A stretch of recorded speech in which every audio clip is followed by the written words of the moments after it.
The P400 Airacobra entered combat with a hard ceiling built into its plumbing. It had no turbo supercharger, only a single-stage mechanical supercharger, and its power fell away sharply above roughly 15,000 feet. In practice, it did its best work below about 17,000. Two airframes from that line, AP-335 and AP-347, served with the United States Army Air Forces under the 5th Air Force, assigned to the 8th Fighter Group, 36th Fighter Squadron, and they entered the war as export-built machines. Bell Aircraft built the type to foreign requirements under a British contract that began at 386 aircraft and later expanded to 675 for the Royal Air Force. When shifting priorities absorbed these fighters into American service, they arrived largely as built, with contract-era choices locked into the airframe. In the Southwest Pacific, that meant a fighter optimized for lower altitudes being asked to operate in a theater that routinely rewarded altitude it could not mechanically reach. Operating under these low altitude constraints over dense tropical terrain left zero margin for operational error. In the summer of 1943, both AP-335 and AP-347 were lost in separate incidents at the exact same location. The site was a remote forward strip known as Bulldog Landing Ground. This was not a fully equipped airbase. It functioned as a rough grass landing ground carved out of the jungle, meant first and foremost as immediate refuge. The surrounding terrain and weather made access difficult and unreliable, and any overland approach was limited and hard-won. The procedural realities of wartime salvage dictated the fate of the two fighters. Recovering a downed aircraft requires specialized heavy lift equipment, transport, and a workable logistical corridor. The remote strip offered little of that. Moving the airframes would have required field disassembly, heavy gear, and dedicated technical crews. In practice, the cost in time, manpower, and lift capacity outweighed the value of two worn low-altitude fighters. The outcome was strictly pragmatic. Two complete airframes were struck from the operational inventory and abandoned in place. With no maintenance and no recovery effort, the jungle closed over the site. Over the next 41 years, both airframes remained where they stopped, shaded, wet, and slowly altered by canopy and soil. Recovering them would demand a field operation on the scale of their wartime deployment, beginning with reconstructing the two dead-stick arrivals at Bulldog Landing Ground. Deploying landing gear on a soft jungle clearing creates a critical geometric trade-off. A sudden increase in drag at the nosewheel will violently pivot the entire airframe forward. This was the exact calculation faced by the pilot of AP-335 during an escort mission in early August 1943. The aircraft sustained combat damage from Japanese fighters, and the damage appears to have driven a rapid overheating event. This system was the central vulnerability of the fighter design. The aircraft relied on a pressurized liquid loop to extract heat from the highly stressed engine block. If that loop is compromised, the coolant can vent into the slipstream. Without thermal transfer, cylinder temperatures can spike beyond operational limits. The resulting thermal runaway forced a total mechanical failure. The internal components expanded under extreme heat and seized, instantly halting all engine rotation. This failure was directly compounded by the unique structural layout of the fighter. The power plant was mounted behind the cockpit, positioned near the center of gravity to improve maneuverability.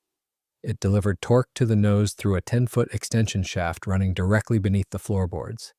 When the engine seized, the long drive shaft locked instantly.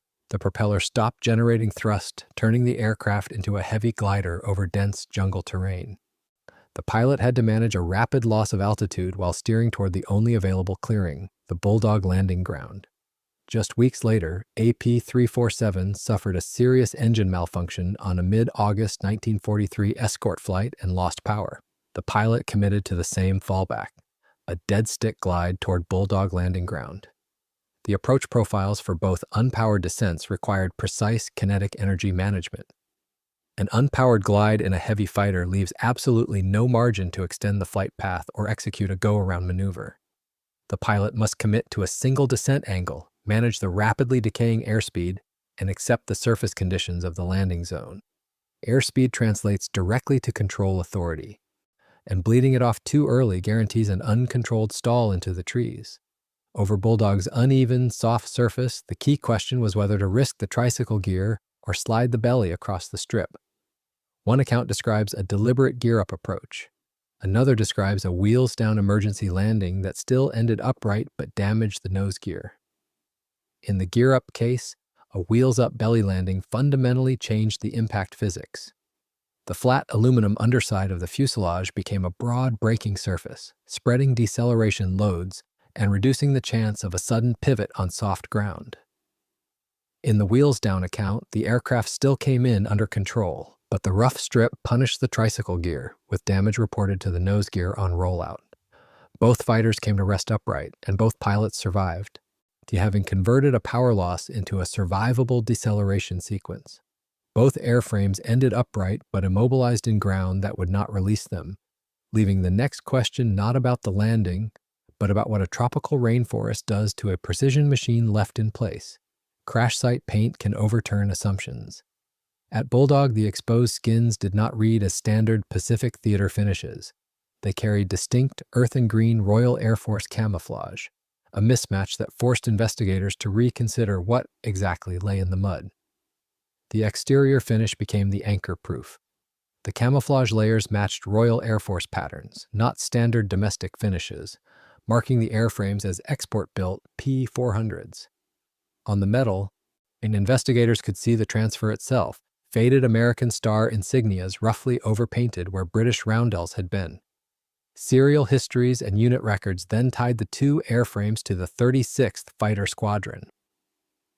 Verification of the airframes also required a detailed physical assessment of the propulsion systems left resting in the mud. The exposed engine blocks positioned behind the cockpits were consistent with an Allison V1710 series installation. Depending on the exact model and rating, the engine produced around 1,100 horsepower, and these heavy iron and aluminum assemblies anchored the lightweight aircraft to the forest floor. Documenting the engine configuration provided secondary confirmation of the export lineage. Before interacting with the deteriorating structures, teams had to establish a strict observational discipline. Physical handling of 41-year-old aluminum risks immediate structural failure. Therefore, the preliminary survey relied entirely on visual mapping and non-destructive checks.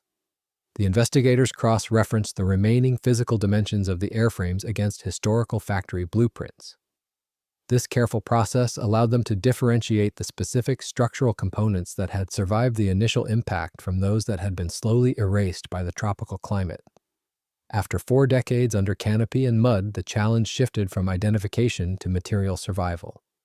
The jungle worked as a slow dismantling system, jungle canopy entombment, where dense foliage locks a humid microclimate against the aluminum and changes how the wreck's materials behave.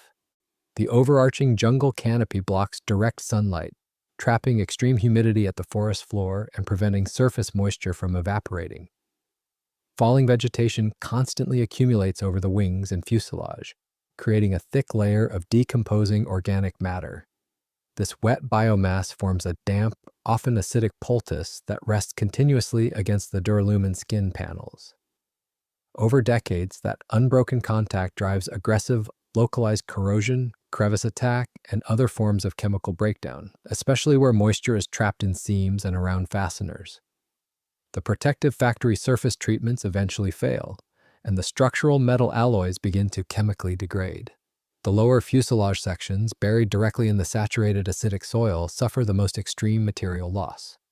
The environment essentially digests the thin, exterior skin.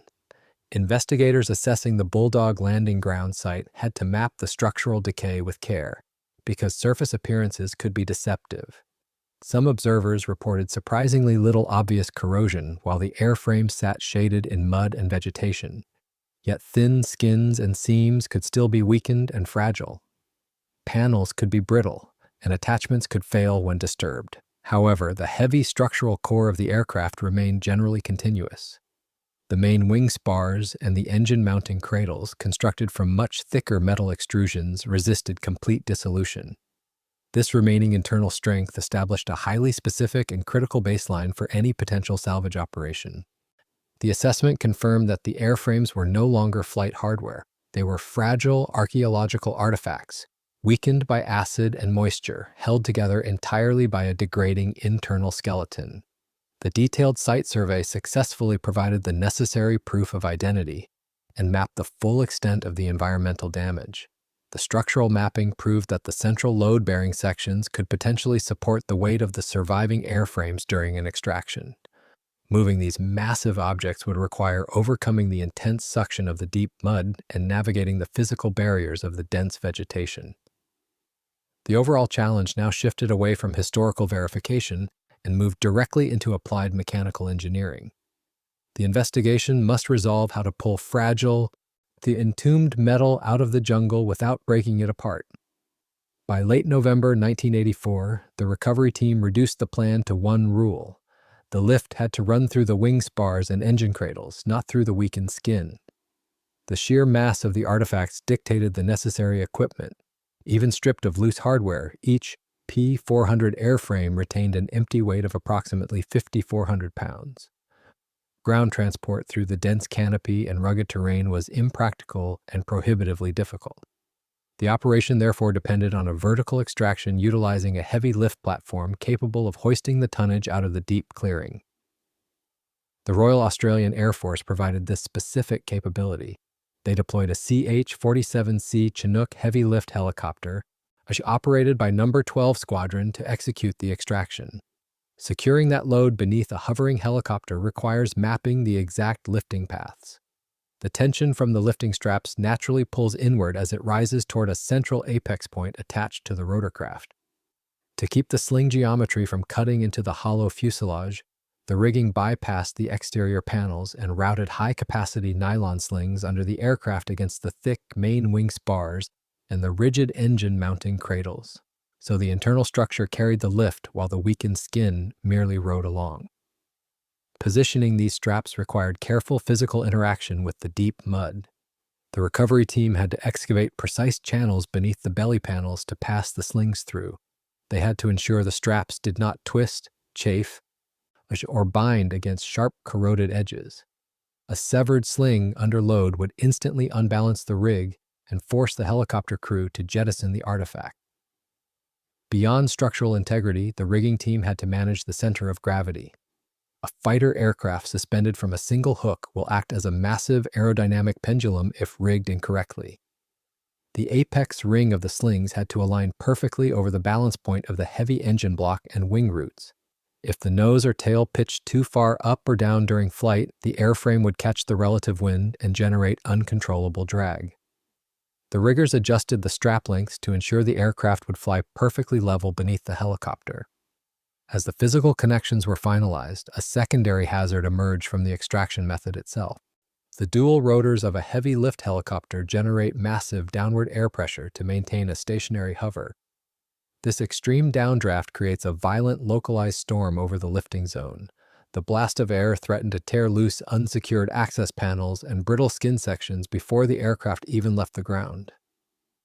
The ground crew cleared the immediate area of debris and verified the fragile airframes could withstand the aerodynamic battering of the approaching Chinook. The helicopter descended into a low hover directly over the first airframe. The loadmaster, working from the cabin and rear ramp area of the Chinook, guided the pilots directly over the calculated center of gravity. On the jungle floor, the rigging crew collected the heavy steel apex rings of the carefully routed sling network. They reached up and secured the rings directly to the primary external cargo hook of the hovering helicopter. The pilots slowly increased collective pitch, drawing the nylon slings taut against the aluminum spars.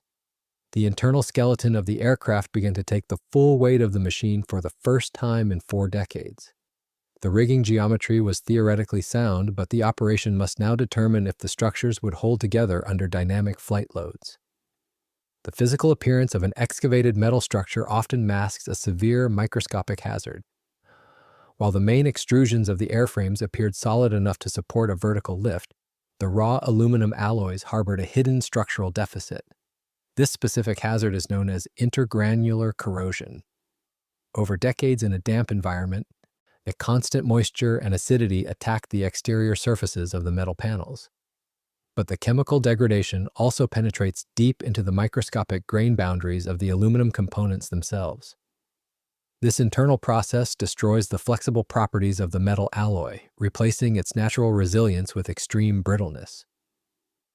An engine cradle or wing spar affected by intergranular corrosion might look structurally sound from the outside, but the internal lattice is fundamentally compromised. It can suddenly shatter under a dynamic load instead of bending or flexing. This was the unseen risk constraint acting directly upon the extracted artifacts as the recovery operation entered its most dangerous phase. As the heavy-lift helicopter increased power over the dense jungle clearing, as the upward tension on the nylon slings steadily intensified, the initial lift had to overcome a massive environmental anchor. The helicopter was pulling against not just the static weight of the machine, but the intense vacuum suction of the deep mud gripping the lower fuselage. The pilots applied a slow, continuous vertical pull, deliberately avoiding any sudden control inputs that could send a kinetic shockwave down the lifting straps and into the brittle airframe.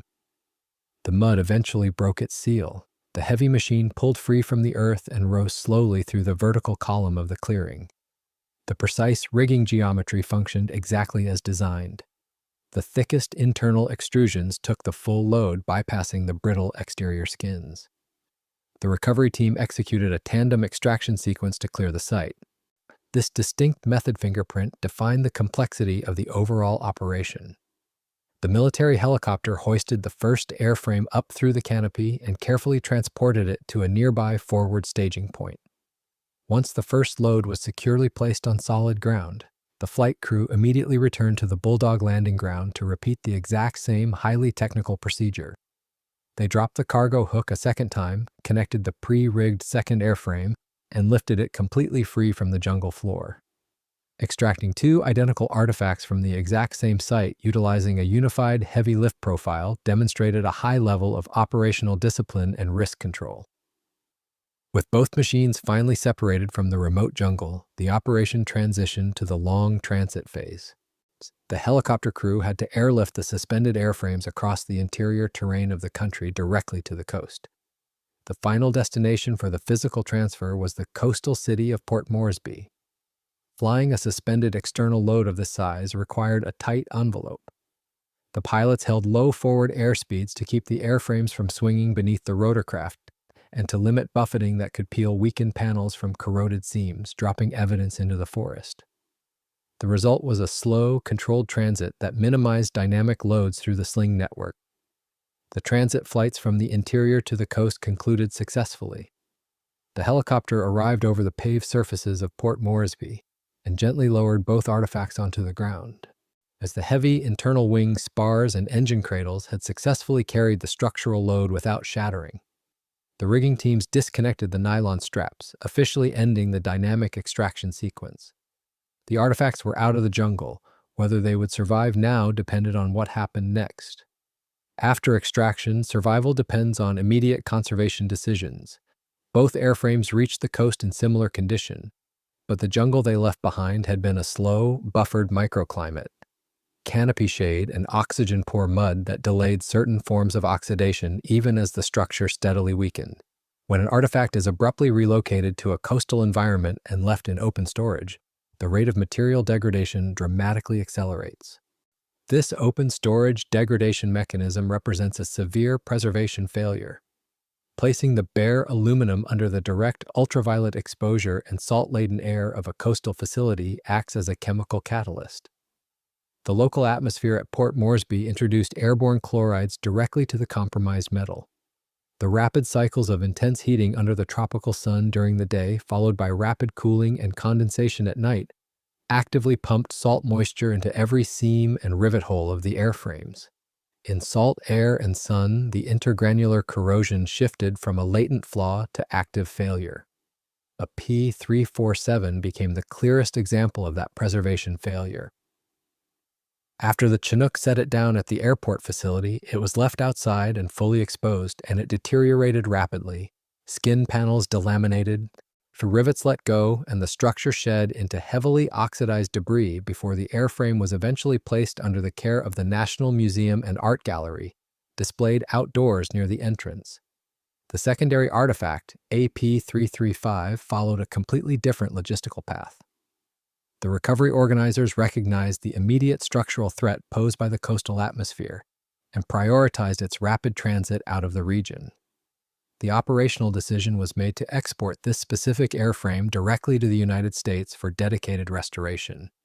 This logistical pivot required partially disassembling the heavy structural core to fit the surviving sections inside standard shipping containers. By sealing the components inside steel transport boxes, the recovery team fundamentally broke the cycle of active environmental exposure. Once inside a controlled restoration facility, aviation technicians could finally slow the chemical breakdown of the metal. The preservation workflow focused on careful cleaning, drying, and stabilization, removing organic buildup and salts without stressing the weakened structure. The airframe was then protected and stored under controlled conditions to reduce humidity swings and limit further oxidation. By removing the artifact from the active weather cycle and placing it into professional conservation care, the surviving structure could be stabilized for long-term documentation and display. The exported airframe was subsequently integrated into a formal museum collection, allowing its specific operational configuration and unique paint evidence to be definitively documented. The Bulldog Landing Ground extraction set a hard baseline for aviation archaeology. Heavy lift recovery is only the opening move. One P400 survived because it was moved quickly into controlled conservation. The other deteriorated when coastal exposure replaced canopy shade. The ledger is blunt. Recovery is not measured by extraction alone, but by the ability to stop material decay.